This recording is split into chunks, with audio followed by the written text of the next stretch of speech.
Setiap musim sepak bola itu kan punya ceritanya sendiri ya. Tapi musim 2025-2026 untuk Bayern Munich, wah ini ceritanya udah di luar nalar. Ini bukan cuma soal ngangkat trofi, tapi soal gimana satu tim bisa nulis ulang buku rekor. Yuk kita bedah bareng-bareng. Oke, kita mulai dari angka ini. 35. Ini adalah gelar Liga ke-35 buat Bayern Munich. Udah jadi semacam penegasan dominasi mereka kan? Tapi, angka ini cuma pemanasan dari cerita yang jauh lebih gila. Nah, sekarang coba lihat angka ini, 109. Itu total gol mereka dalam satu musim Liga. Bukan sekedar banyak loh, ini rekor baru sepanjang masa di Bundesliga. Mecahin rekor yang udah bertahan dari tahun 1972. Mereka tuh bukan cuma nyetak gol, tapi kayak ngebongkar pertahanan lawan. Dan dari semua gol itu, ada satu nama yang jadi pusat perhatian. Angka 51 ini semuanya milik Harry Kane. Total golnya di semua kompetisi. Gila kan? Pertanyaannya sekarang, gimana ceritanya semua ini bisa terjadi? Anehnya, musim yang penuh rekor ini justru dimulai dari keraguan. Bayern lagi masuk era transisi, semacam persimpangan jalan gitu, di mana mereka bisa terbang lebih tinggi atau malah jatuh. Jadi, satu era itu benar-benar berakhir. Dua legenda, Thomas Muller dan Kingsley Coman, pergi. Gantinya, datang muka-muka baru yang potensial banget kayak Luis Diaz dan Nicholas Jackson. Pertanyaan terbesarnya waktu itu, mereka sanggup nggak sih nanggung beban warisan yang segitu beratnya? Dan tekanan itu udah terasa dari hari pertama. Pelatihnya, Vincent Kompany, bahkan bilang, musim ini belum berakhir, saya tidak ingin berhenti di sini. Mentalitas kayak gini yang dia tanamkan ke tim. Jangan pernah merasa cukup. Taruhannya tinggi dan semua orang harus bisa jawab tantangan itu. Terus gimana cara tim ini merespons semua tekanan itu? Yah, dengan berubah jadi mesin yang nggak bisa dihentikan. Mereka nggak cuma menang, tapi mereka mendominasi dengan cara yang jarang banget kita lihat. Dan respons mereka itu benar-benar luar biasa. Mereka mulai musim dengan 9 kemenangan berturut-turut di Liga.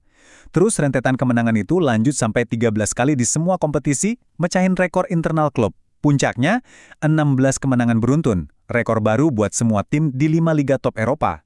Wow! Dominasi mereka kelihatan jelas banget di papan klasemen. Di pekan ke-30 aja, mereka udah unggul 15 poin. Terus coba lihat selisih golnya, plus 80.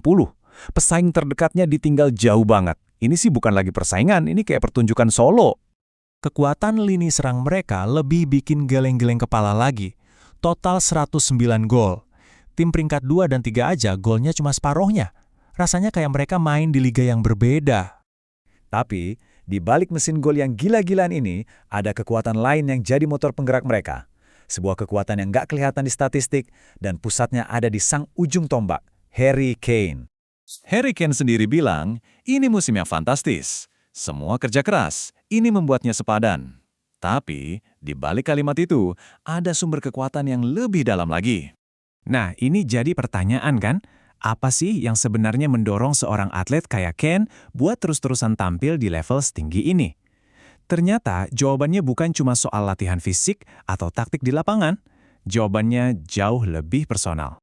Jawabannya adalah ketahanan atau resilience. Ini bukan soal nggak bisa hancur atau nggak pernah jatuh. Justru sebaliknya, ini tentang gimana kita belajar buat bangkit lagi, beradaptasi, dan tumbuh jadi lebih kuat setiap kali menghadapi tantangan. Dan filosofi inilah yang dibawa Harry Kane keluar lapangan, lewat yayasannya. Fokusnya adalah kesehatan mental anak-anak muda, ngasih mereka alat buat membangun ketahanan diri, jadi mereka kuat bahkan sebelum krisis datang. Keren banget. Oke, sekarang kita balik lagi ke lapangan buat momen puncaknya musim ini. Momen di mana semua kerja keras di dalam dan di luar lapangan akhirnya terbayar tuntas. Pertandingan penentu juara. Skenarionya udah sempurna banget. Pekan ke-30 main di kandang sendiri, lawannya VfB Stuttgart. Cukup satu kemenangan lagi dan trofi juara resmi jadi milik mereka. Bisa bayangin kan tegangnya suasana di stadion? Dan pertandingannya beneran dramatis, Stuttgart malah nyetak gol duluan, bikin seisi stadion kaget, tapi disinilah mental juara yang sesungguhnya kelihatan. Cuma dalam waktu 6 menit, Bayern ngamuk dan ngebales dengan 3 gol, dan siapa lagi yang ngunci kemenangan kalau bukan Harry Kane. Skor akhir 4-2, dan mereka resmi jadi juara, padahal Liga masih sisa 4 pertandingan. Jadi, setelah semua perayaan selesai, kita mulai bisa melihat gambaran besarnya.